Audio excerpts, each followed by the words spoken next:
So hello and welcome guys, मैं रुद्र संघानी आपका हमारे चैनल सिंपल इन्वेस्टमेंट्स पे हार्दिक स्वागत करता हूँ। ठीक है, तो जो आज का हमारा वीडियो होने वाला है वो होने वाला है जो हमारी सीरीज चल रही थी वॉरेन बफेट के लेटर की, उसी का पार्ट होने वाला है। और ये होने वाला है बेसिकली 1981 के लेटर का पार्ट 6 होने वाला है। ठीक है, सो चालू करते हैं आज का हमारा वीडियो। लेकिन उसके पहले अगर आपने हमारे चैनल को सब्सक्राइब नहीं किया तो प्लीज़ सब्सक्राइब कर लीजिएगा, बाजू में बेल आइकन है उसको दबा दीजिएगा ताकि हमारे चैनल पर कोई भी नई वीडियो आएगी उसकी नोटिफिकेशन सबसे पहले आपके पास आएगी। सो बेसिकली जो आज का हमारा वीडियो होने वाला है उसमें हम हर बार की तरह 3 लेसन बताने वाले हैं। जो पहला लेसन होने वाला है उसमें हम आपको जो रिटेन्ड अर्निंग्स है उसका जो सही यूज़ है, वो सही यूज़ क्या होता है बेसिकली वो बताने वाले। देन जो दूसरा वाला लेसन है उसमें बेसिकली जो इन्फ्लेशन होता है यानी जो महंगाई होती है उसका एक बेकार बिजनेस पे क्या असर पड़ता है वो बताने वाले। देन जो तीसरा वाला लेसन होने वाला है उसमें हम आपको बताने वाले कि आपको किसी भी कंपनी का शेयर कब खरीदना चाहिए, बेसिकली मीन्स सबसे बेस्ट पीरियड क्या होता है किसी भी कंपनी का शेयर खरीदने के लिए। ठीक है, सो चालू करते हैं आज का हमारा वीडियो। सो इसको चालू करने के सबसे पहले चलना पड़ेगा हमें पीपीटी की तरफ। सो हेलो गाइस, अब हम आ चुके हैं हमारी पीपीटी पे। सो ये है Berkshire Hathaway shareholders letter 1981 part 6 in Hindi by simple investments. ठीक है, सो अभी हम चालू करेंगे हमारा वीडियो, यहाँ पे पीपीटी चालू करेंगे। सो अभी चालू करेंगे सबसे पहले हम लेसन नंबर 16 से। सो ये जो लेसन नंबर 16 है उसमें वॉरेन बफेट जी कहते हैं Berkshire continues to retain its earnings for offensive reasons not for defensive और ऑब्लिगेटरी रीजंस। यानी यहाँ पे वॉरेन बफेट जी कहना चाहते हैं कि हम हमारे जितने भी अर्निंग्स हैं यानी जो हमारी कंपनी है बर्कशायर हैथवे, वो हमारी कंपनी बेसिकली जो हमारी अर्निंग्स है उसको ऑफेंसिव रीजंस के लिए इस्तेमाल करती है, डिफेंसिव या फिर ऑब्लिगेटरी रीजंस के लिए नहीं। सो वो भी बेसिकली ऑफेंसिव रीजंस क्या होते हैं, डिफेंसिव और बेसिकली ऑब्लिगेटरी रीजंस भी क्या होते हैं। सो वो सब चीज़ों का एग्जाम्पल और वो सब चीज़ों का मीनिंग हम जानेंगे हमारे कैमरे पे। ठीक है, सो अभी चलते सीधा कैमरे की तरफ। सो ये जो लेसन नंबर 16 है उसमें वॉरेन बफेट जी कहते हैं कि जो हमारी कंपनी है बर्कशायर हैथवे वो जो अपनी अर्निंग्स है उसको रिटेन करती है। यानी समझ जाए मैं कंपनी हूँ और मैंने 100 रुपये कमाया। सो अभी 100 रुपये में से मैंने समझ जाए 20 रुपये अपने शेयर होल्डर्स को ऐसे डिविडेंड दे दिया और बाकी का 80 रुपये मैंने अपने पास रखा बाकी के यूज़ के लिए। बाकी का यूज़ क्या हो सकता है, बेसिकली मैं डेप्ट रिपेमेंट करूँगा या फिर क्या बोलते हैं कुछ और, मीन्स मुझे एक्सपेंशन करना होगा। सो बेसिकली जो पैसे यानी जो 80 रुपये मैंने अपने पास रखा उसको मैं बोलूँगा रिटेन्ड अर्निंग्स। ठीक है, सो वे कहते हैं कि जो हमारी कंपनी है बर्कशायर हैथवे वो अपनी अर्निंग्स को रिटेन करती है, लेकिन वो उसको रिटेन करती है ऑफेंसिव रीज़न के लिए, वो उसको डिफेंसिव रीज़न या फिर किसी ऑब्लिगेशंस को पूरा करने के लिए रिटेन नहीं करती। सो अभी इसका मतलब क्या होता है, वॉरेन बफेट जी यहाँ पे कहना यही चाहते हैं कि हम जितना भी पैसा रिटेन करते हैं, हमारे जितने भी अर्निंग्स हैं जिसको हम रिटेन करते हैं उसका इस्तेमाल हम अपना एक्सपेंशन के लिए करते हैं या फिर हम उसको इन्वेस्टमेंट के लिए करते हैं। और बेसिकली हम इसको डिफेंसिव यानी बेसिकली अपने डिफेंस के लिए नहीं करते या फिर कोई ऑब्लिगेटरी यूज़ के लिए नहीं करते। तो बेसिकली ऑब्लिगेटरी यूज़ क्या होता है, ऑब्लिगेटरी यूज़ यानी बेसिकली समझ जाइए मुझे टैक्स बचाना है। तो टैक्स बचाने के लिए मैं बेसिकली अपनी अर्निंग्स को रिटर्न करूंगा, उसको मैं यूज़ नहीं करूंगा बेसिकली, या फिर ऐसे डिविडेंड नहीं दूंगा। सो ऐसी बहुत सारी कंपनियां जैसे करती है। अगर हम बात करेंगे एप्पल की, सो एप्पल जो कंपनी है वो टैक्स बचाने के लिए ऐसा करती है। मीन्स एप्पल के पास बहुत कैश पड़ा हुआ है लेकिन वो टैक्स बचाने के लिए वो कैश का इस्तेमाल नहीं कर पाती। मीन्स आप ऐसा समझ सकते हो कि उसका जो कैश है वो फ्रोज हो चुका है, क्योंकि अगर उसको कैश यूज़ करना है तो बेसिकली उसको यूएस में यूज़ करना पड़ेगा या फिर मीन्स वहीं पर उसको इन्वेस्टमेंट करनी पड़ेगी। तो बेसिकली अगर उसने यूएस में यूज़ किया सो उसको टैक्स भरना पड़ेगा। सो इसलिए अभी वो टैक्स बचाने के लिए कैश होल्ड करके रख रही है।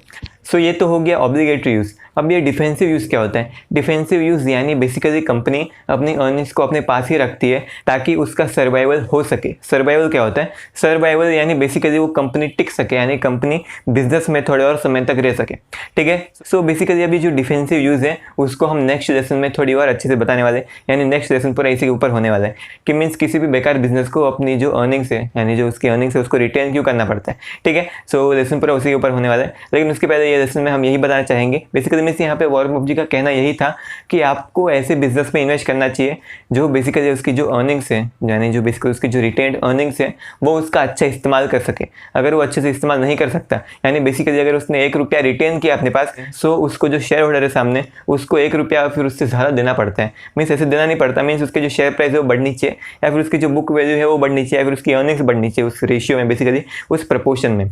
सो वॉरेन बफेट यही कहते हैं कि ऐसा तभी होगा जब भी उसका जो यूज़ है यानी जो रिटेन्ड अर्निंग्स है उसका यूज़ ऑफेंसिवली किया जाए यानी एक्सपेंशन के लिए किया जाए, फिर ग्रोथ के लिए किया जाए। उसका यूज़ ऑब्लिगेटरी यूज़ या फिर बेसिकली डिफेंस के लिए यूज़ नहीं होना चाहिए। ठीक है, सो आपको हमेशा ये बात ध्यान रखनी है कि आपको बेसिकली कोई भी कंपनी आप चूज़ करते हो तो बेसिकली वो अपनी जो रिटेन्ड अर्निंग्स है उसका इस्तेमाल वो ऑफेंसिवली करे।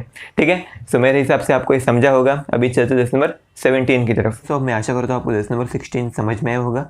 अभी चलते लेसन नंबर 17 की तरफ। सो ये जो लेसन नंबर 17 है उसमें वॉरेन बफेट जी कहते हैं वे कहते हैं but inflation takes us into the upside down world of Alice in Wonderland when prices continuously rise the bad business must retain every nickel that it can, not because it is attractive for equity capital, but precisely because it is so unattractive. The low return business must follow a high retention policy if it wishes to continue operating in the future as it has in the past. Do it simply has no choice. ठीक है, सो यहाँ पे Warren Buffett जी inflation के बारे में बताते हैं। Basically कोई भी एक ऐसा बिजनेस जो मीन्स बेकार बिजनेस है, बेकार बिजनेस यानी बेसिकली उसकी जो रिटर्न्स है यानी रिटर्न ऑन इक्विटी या फिर रिटर्न ऑन कैपिटल एम्प्लॉयड या फिर रिटर्न ऑन एसेट्स अगर हम बात करेंगे तो ये सब कम है। सो वे कहते हैं कि जब इन्फ्लेशन आती है यानी जब प्राइसेस बढ़ते, सब चीज़ों के प्राइसेस बढ़ते, तब ऐसे जो बिज़नेस होते हैं उनकी जो वर्किंग होती है, उनका जो प्रिंसिपल होता है, मीन्स उनको ज़िंदा बचने का जो प्रिंसिपल होता है वो एकदम उल्टा हो जाता है। यानी बेसिकली यहाँ पे वो upside down world of Alice in Wonderland की बात करते हैं। So basically Alice in the Wonderland एक स्टोरी थी बेसिकली। सो वहाँ पे एक लड़की रहती है, वो अपसाइड डाउन यानी एकदम उल्टी दुनिया में पहुँच जाती है। सो ये कुछ ऐसे हो जाते हुए कहते हैं कि इन्फ्लेशन में बेकार बिजनेस एकदम एलिस इन द वंडरलैंड की तरह हो जाते हैं, यानी उल्टे पुल्टे हो जाते हैं। ठीक है, सो मीन्स अभी इसको जानने के लिए, मीन्स बेसिकली इसका एग्जांपल देखने के लिए ये सब चीज़ों के लिए चलते सीधा हमारे कैमरे की तरफ। सो ये जो लेसन नंबर 17 है उसमें वॉरेन बफेट जी बेसिकली बेकार बिजनेस की बात करते, बैड बिजनेस की बात करते।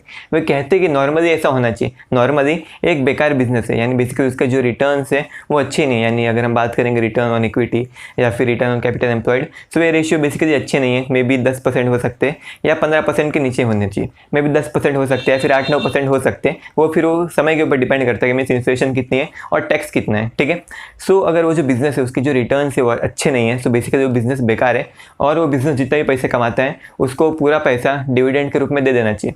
ऐसा क्यों करना चाहिए? क्योंकि समझ जाए मैं एक बिजनेस हूँ, मैं एक कंपनी हूँ, बराबर। सो अभी मैंने 100 रुपये कमाया। सो अगर ये जो 100 रुपया मैंने कमाया वो अगर मैं अपने पास ही रखूँगा तो उसके ऊपर मैं ROE यानी रिटर्न ऑन इक्विटी जितना ही रिटर्न कमा पाऊंगा। सो अगर मेरी रिटर्न ऑन इक्विटी 5% है तो मैं 100 रुपये के ऊपर 5 रुपया ही कमा पाऊंगा। लेकिन अगर मैंने 100 का 100 रुपया डिविडेंड के रूप में अपने शेयर होल्डर्स को दे दिया और जो शेयर होल्डर्स हैं उन्होंने समझ जाए वो 100 रुपये से एक FD बना दी। सो FD भी मेरे हिसाब से अभी 6 या 7% के आसपास रिटर्न देगी। सो बेसिकली वो 6 से 7 रुपये कमा सकते हैं, लेकिन अगर वही पैसा मेरे पास होता तो मैं सिर्फ उनको 5 रुपये कमा के दे सकता था। सो बेसिकली इसीलिए जो बेकार बिजनेस होता है उसको उसकी जो मेन जितना भी पैसा होता है वो उसको अपने शेयर होल्डर्स में बांट देना चाहिए। लेकिन जब इन्फ्लेशन हाई होता है यानी जब प्राइस बढ़ रहे होते हैं तब इसका एकदम अपोजिट होता है, तब इसका उल्टा ही करना होता है बेकार बिजनेस को। ठीक है, तो वे कहते हैं कि जब प्राइसेस बढ़ रहे होते हैं, जब इन्फ्लेशन यानी जो महंगाई है वो बढ़ रही होती है, तब जो बेकार बिजनेस है यानी ऐसा बिजनेस जिसके जो रिटर्न्स है वो बहुत कम है, वो बिजनेस को अपना मेन पैसा यानी वो बेसिकली जितने भी अर्निंग्स है वो सब रिटर्न करनी पड़ती है। यानी एक एक रुपया, एक एक पैसा वो बिजनेस को रिटर्न करना पड़ता है। 1 रुपया भी वो डिविडेंड के रूप में नहीं दे सकती, क्योंकि जो चीज़ों के जो प्राइस है वो बढ़ रहे हैं, जो इन्फ्लेशन है वो बढ़ रहा है। सो अगर कंपनी को जिंदा बचना है तो कंपनी को जो सेल्स है वो इन्फ्लेशन के साथ साथ इंक्रीज होनी चाहिए। लेकिन ऐसी बहुत सारी कंपनी होती है जिनमें उनको सेल्स बढ़ाने के लिए बेसिकली उनको कुछ खर्चा करना पड़ता है, उनको पैसा डालना पड़ता है अपने बिजनेस में। सो वे कहते हैं कि एक बैड बिजनेस को जब इन्फ्लेशन हाई होता है, जब प्राइसेस बढ़ रहे होते हैं, तभी उसको हर एक रुपया अपने पास रिटर्न करना पड़ता है। और बेसिकली किसी भी बैड बिजनेस की यही एक डिसएडवांटेज है और इसी वजह से आपको किसी भी बेकार बिजनेस में इन्वेस्ट नहीं करना चाहिए। आपको किसी भी ऐसे बिजनेस में इन्वेस्ट नहीं करना चाहिए जहाँ पे जो रिटर्न ऑन इक्विटी है वो 10% के नीचे हो। ठीक है, सो ये था लेसन नंबर 17। अभी चलते लेसन नंबर 18 की तरफ। ठीक है, सो अब मैं आशा करता हूँ आपको लेसन नंबर 17 समझ में आया होगा। अभी चलते लेसन नंबर 18 की तरफ। सो ये जो लेसन नंबर 18 है उसमें वॉरेन बफेट जी वे कहते हैं while market values track business values quite well over long periods in any given year the relationship can gyrate capriciously. Market recognition of retained earnings also will be unevenly realized among companies. It will be disappointingly low or negative in cases where earnings are employed non-productively and far greater than dollar for dollar of retained earnings in cases of companies that achieve high returns. सो यहाँ पे Warren Buffett जी basically जो company की जो real business value होती है और जो उसकी मार्केट वैल्यू होती है उसके फ़र्क के बारे में कहते हैं। और बेसिकली वही सब चीज़ें कहते हैं कि मीन्स लॉन्ग टर्म में ये दोनों चीज़ें नॉर्मली एक साथ ही चलती है। यानी जितनी उसकी मार्केट वैल्यू बढ़ती है उतनी ही बेसिकली उसकी जो रिटेन अर्निंग से जो उसका जो बिजनेस वैल्यू उसमें ग्रोथ होता है। यानी बेसिकली सेम ही होता है, लेकिन ईयर बाय ईयर यहाँ पे कुछ फ़र्क देखने मिल सकता है हमें। सो हमें ऐसी अपॉर्चुनिटी का फ़ायदा उठाना चाहिए। ठीक है। सो मीन्स अभी ऐसे कुछ एग्जांपल जानने के लिए और यहाँ पे कुछ और चीज़ें मीन्स वॉरेन बफेट जी इसके मीन्स इसके बोलने के पीछे का उनका मतलब क्या था, वो सब चीज़ें जानने के लिए चलते सीधा हमारे कैमरे की तरफ। ठीक है। सो जो लेसन नंबर 18 है उसमें वॉरेन बफेट जी कहते हैं, वे कहते हैं कि जो मार्केट वैल्यू होती है और जो बिजनेस की जो इंट्रिंसिक वैल्यू होती है वो मेनली लॉन्ग टर्म में साथ में ही चलती है। यानी अगर जो बिजनेस की जो वैल्यू यानी बिजनेस की इंट्रिंसिक वैल्यू अगर 5 रुपया बढ़ेगी तो बेसिकली उसकी जो मार्केट वैल्यू यानी उसकी जो शेयर का प्राइस है वो भी 5 रुपया बढ़ेगा। हम यहाँ पे लॉन्ग टर्म की बात करें, लॉन्ग टर्म का मतलब यहाँ पे 1 साल या 2 साल नहीं है, 3 साल और 4 साल भी नहीं है। लॉन्ग टर्म का मतलब यहाँ पे 10 साल से 15 साल तक है। ठीक है। सो वॉरेन बफेट जी कहते हैं 10 साल या फिर उससे ज़्यादा के टाइम पीरियड में बेसिकली जो कंपनी की जो मार्केट वैल्यू है और जो बिजनेस वैल्यू है वो साथ में ही चलती है। मीन्स बेसिकली वो एक दूसरे को ट्रैक करती है। सो वॉरेन बफेट जी यही कहते हैं कि मीन्स अगर हम लॉन्ग टर्म के पीरियड में देखेंगे सो ऐसा होता है कि जो मार्केट वैल्यू है और जो बिजनेस वैल्यू है वो एक साथ ही चलते हैं अगर लॉन्ग टर्म में देखेंगे तो। लेकिन अगर हम यहाँ पे ईयर वाइज देखेंगे, ईयर वाइज यानी बेसिकली एक साल के गैप में देखेंगे सो हमें बहुत ज़्यादा वॉलेटिलिटी देखने मिल सकती है। वॉलेटिलिटी यानी बेसिकली वो दोनों के प्राइस में बहुत डिफरेंस हो सकता है। यानी इंट्रेंसिक वैल्यू समझ जाइए 100 रुपया है, लेकिन जो उसकी जो मार्केट वैल्यू है वो 50 रुपये हो सकती है, या फिर वो 120 रुपये हो सकती है, या फिर 200 रुपया हो सकती है, या फिर अगर हम बात करेंगे यहाँ पे सो वो 10 रुपया भी हो सकती है। सो कुछ भी हो सकता है। सो वे कहते हैं कि ईयर वाइज हमें बहुत ज़्यादा वॉलेटिलिटी देखने मिल सकती है। और ऐसा तभी होता है मीन्स बेसिकली अगर जो उसकी रिटेन्ड अर्निंग्स होती है, बिजनेस की जो रिटेन्ड अर्निंग्स होती है, जैसा हमने पहले के 2 चैप्टर में बताया था, बिजनेस अगर उसकी जो रिटेन्ड अर्निंग्स है उसको बराबर से इस्तेमाल करते हैं सो बेसिकली बहुत सारे लोग उस बिज़नेस के पीछे पड़ जाते हैं, जिसकी वजह से उस बिज़नेस के बेसिकली उस कंपनी के शेयर की डिमांड बहुत बढ़ जाती है, जिसकी वजह से उसका शेयर प्राइस बढ़ जाता है, जिसकी वजह से उस कंपनी की जो इंट्रिंसिक वैल्यू होती है वो उसकी मार्केट वैल्यू से नीचे रह जाती है। यानी उसका शेयर प्राइस 100 रुपया रहेगा, लेकिन उसकी जो बिज़नेस की जो रियल वैल्यू है, जो इंट्रिंसिक वैल्यू है वो में भी 80 रुपया ही रहेगी। तो वे कहते हैं कि अगर रिटेन्ड अर्निंग्स का अच्छे से इस्तेमाल किया जाए तो कंपनी महंगी हो जाती है, लेकिन अगर जो रिटेन्ड अर्निंग्स है उसको नॉन प्रोडक्टिवली इस्तेमाल किया जाए तो बेसिकली जो कंपनी की जो प्राइस है वो कम हो जाती है और वो अंडर वैल्यूड बन जाती है। यानी अगर समझ जाइए मेरी एक कंपनी है और मैंने रिटेन्ड अर्निंग्स का अच्छे से इस्तेमाल नहीं किया तो बेसिकली मेरी समझ जाए जो रियल वैल्यू है, जो इंट्रिंसिक वैल्यू है वो 100 रुपया रहेगी, लेकिन जो मेरी मार्केट वैल्यू है वो कम हो जाएगी, वो में भी 80 रुपया हो सकती है या फिर 50 रुपया भी हो सकती है। तो वे यही कहते हैं कि बहुत सारे बिजनेस में ऐसा होता है। मीन्स बेसिकली जो बिजनेस होता है वो लॉन्ग टर्म में एक दूसरे को फॉलो करते हैं, यानी उसकी जो मार्केट वैल्यू है और इंट्रिंसिक वैल्यू एक दूसरे को फॉलो करती है, लेकिन ईयर वाइज हमें बहुत ज़्यादा वॉलेटिलिटी देखने मिल सकती है।